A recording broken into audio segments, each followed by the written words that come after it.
I believe that President Ruto will and should get service term up to 2027. Beyond, we can discuss. So, does the president have something to worry about? Well, certainly.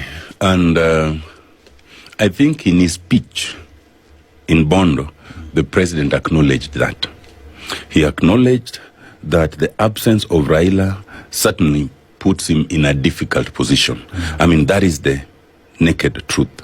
Because it is true, as you say, that where the country was headed, had Raila not joined hands with William Ruto, we could have been in a different position.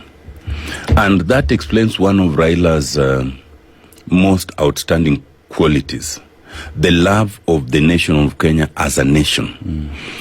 Throughout the years, you will realize that no matter what it was, if it came to a stage where the nation of Kenya as a nation was threatened, Raila would back down, even against opposition.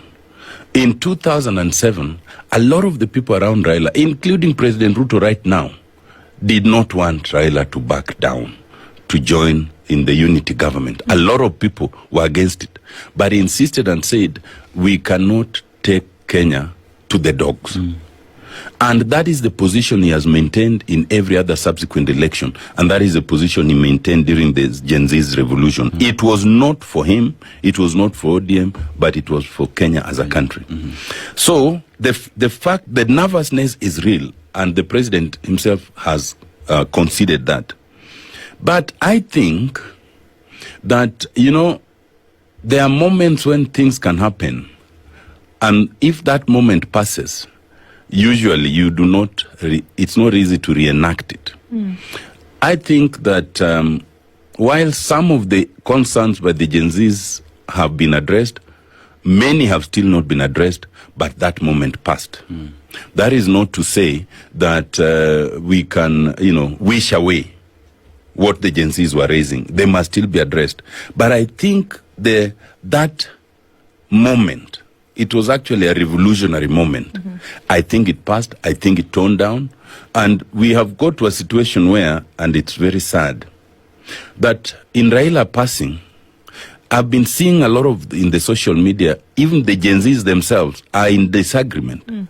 There are some Gen Zs who unfortunately have been celebrating the death of Raila, and there are Gen Zs who are mourning, and so they've ended up in this fierce exchange, almost violent exchange on social media.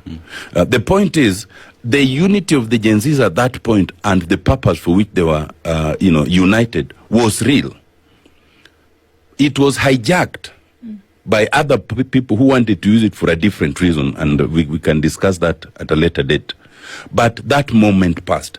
The president is nervous and has to be nervous, but I do not think that the death of Raila Amollo Odinga by itself can, recreate that moment. So I believe that President Ruto will and should get service term up to 2027. Beyond, we can discuss.